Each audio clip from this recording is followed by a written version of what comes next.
Selamat datang di novel online ini. Sebagai peringatan, ini adalah buku yang aku tulis sendiri. Cerita yang aku tulis sendiri. Semoga cerita ini bisa ngebuat kamu merasa nyaman dan ngebuat kamu merasa lebih baik ya. Oke. Judulnya Ruang. Karena kita membutuhkan ruang yang besar untuk saling berbagi. Seberapa besar ruang yang dibutuhkan untuk mengenal seseorang? Aku bertanya-tanya dari tempat duduk yang aku tempati. Karena dari sini, aku bisa melihat banyak hal yang mungkin gak dilihat orang lain. Seperti di ujung sana, ada orang-orang yang berjalan berdampingan, dan ada juga orang-orang yang berkelompok. Rata-rata aktivitasnya sama sih. Mandang ke kiri dan ke kanan, ngelihat hal-hal di dalam supermarket yang sebenarnya itu aja. Kemudian berbicara sepatah dua patah kata, dan ketawa bareng. Iya, mereka tertawa bersama dengan orang yang dikenal. But, wait a minute. Kenal? Sebenarnya mereka mengenal satu sama lain gak sih?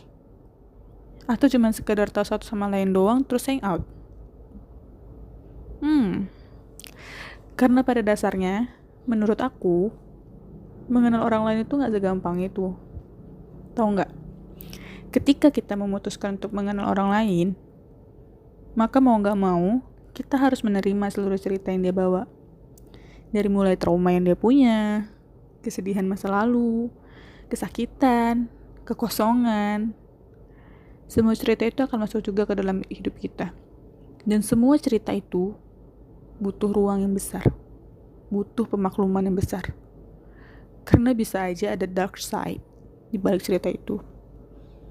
Ya, jadi kalau kenal sama seseorang, paling nggak kita harus tahu sedikit dan harus menerima sedikit.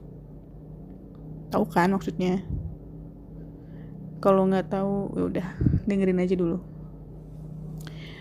Nah, pertanyaan yang ada dalam kepala aku sekarang itu adalah, apakah orang-orang yang saling tertawa di seberang meja sana dan kelompok muda-mudi yang lagi gandengan tangan menyusuri salah satu lorong, mereka tuh benar-benar kenal satu sama lain gak sih? Dan seberapa besar ruang yang dibutuhkan untuk mengenal seseorang? Mereka menyediakan ruang seberapa besar untuk mengenal orang-orang itu? Es krimmu cair tuh. Dia duduk sembarangan di depanku sambil membawa es krim matcha di tangan kanan dan menjelatinya dengan rakus. Gak mau dimakan? Tanyain lagi. Aku gak ngejawab dan mulai mengkonsumsi es krim milikku sendiri. Dia berhenti fokus pada matchanya dan mulai memperhatikan aku dengan intens. Aku melirik es krim di dalam contong yang dia pegang. Tinggal setengah. Kenapa ya? Makan es krim gak bisa bikin aus hilang? Aku mengerutkan kening. Kamu lagi ngomong sama aku?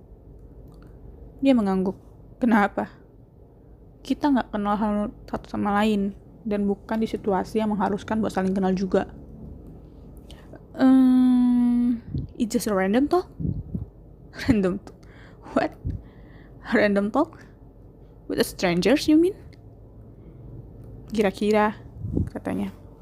Tahu gak? Random talk itu salah satu cara yang paling ampuh buat kenal sama seseorang. Kalau cuma bilang, hai namaku Wafda, rumahku di sini, umurku sekian, yang ada cuma jadi percakapan satu arah. Dan percakapan itu bahkan bisa putus begitu aja. Jadi kalau random talk nggak gitu. Buktinya kita masih ngomong kan sampai sekarang. Interesting. Laki-laki yang ada di depanku ini lagi ngebicarain sesuatu yang absurd, tapi menarik. Pada detik ini, aku menatap laki-laki itu yang tengah tersenyum sambil mengangkat alis. Okay, sir. You got me. Aku membuang sisa es krim di tong sampah terdekat. Dia mengikuti. Dan masih mengikuti sampai aku turun ke lantai 1, kemudian keluar dari supermarket. Kulitku terasa hangat. Perbedaan suhu di dalam dan di ruangan cukup besar. Meski gak bisa dibilang ekstrim juga. Ekstrim. Tapi meskipun cuaca sepanas itu, Masih ada banyak juga orang yang berlalu lalang di depan supermarket dan di jalanan.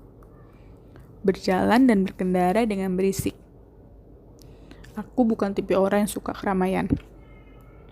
Tapi, untuk beberapa alasan, aku suka melihat orang yang berlalu lalang. Ada banyak ekspresi dan ada banyak cerita yang tersembunyi di balik langkah orang-orang itu. Cerita-cerita yang mungkin selamanya akan jadi cerita dalam benakku yang penasaran. Cerita itu bisa jadi bakal berlanjut sih, atau nggak berlanjut. Tergantung situasinya. Dan kalau diperhatikan ya, orang yang kebetulan lewat di depanku itu barusan sambil menenteng plastik besar dan tanpa sengaja menabrak bahu aku, pasti punya cerita. Mungkin anaknya lagi nunggu di rumah, makanya cara jalan dia buru-buru dan kelihatan gak sabar nunggu angkot atau becak lewat. Mungkin lagi ada yang sakit di rumahnya. Mungkin dia lagi capek. Atau mungkin juga karena dia memang gak mau berdiri lama di bawah terik matahari siang, sehingga gak peduli kalau dia lagi nabrak orang dan gak minta maaf setelah itu. Iya kan? Bisa jadi kan? Cerita itu mungkin kan? Jadi, dia bersuara kembali setelah kami berdiam diri cukup lama di emperan restoran cepat saji ini. Random talkku gak berhasil nih. Berhasil kok. Tapi, kamu melakukan random talk dengan strangers yang salah. Dia melihatku dengan tampak penasaran. Gantian aku yang angkat alis. Now, I got you.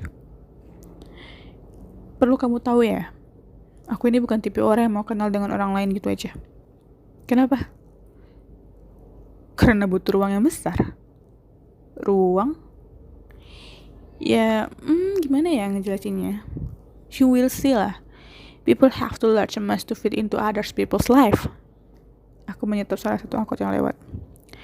By the way, duluan ya. Namaku Wafdah. Hey, namaku Wafdah. Dia mendadak berteriak seperti orang bego dan menarik perhatian orang-orang yang lagi makan di dalam restoran cepat saji itu. Gak perlu nyediain ruang besar sekarang. Besok-besok juga boleh. Yang penting kamu tahu nama aku. Dia berdari kecil mendekati angkot yang aku naiki. Dan nama kamu. Kami sama-sama tersenyum kecil. Pada detik itu, aku percaya bahwa kadang-kadang cover sebuah buku memang menggambarkan isi. Covernya Wafda menarik, dan isi dari kepala dia juga menarik.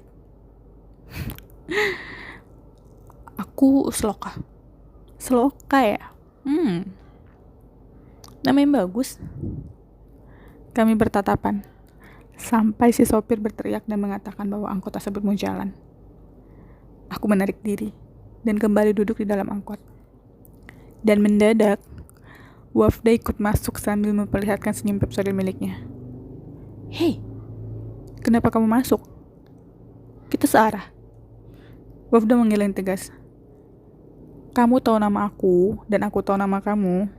Gak menjamin kita bakalan ketemu lagi, katanya. Oke, aku harus ngakui sesuatu nih. In my boring life, I find three kinds of people. First, people who are also boring. Second, an attractive person. Third, a very, very attractive person. And I know where to put Wafda.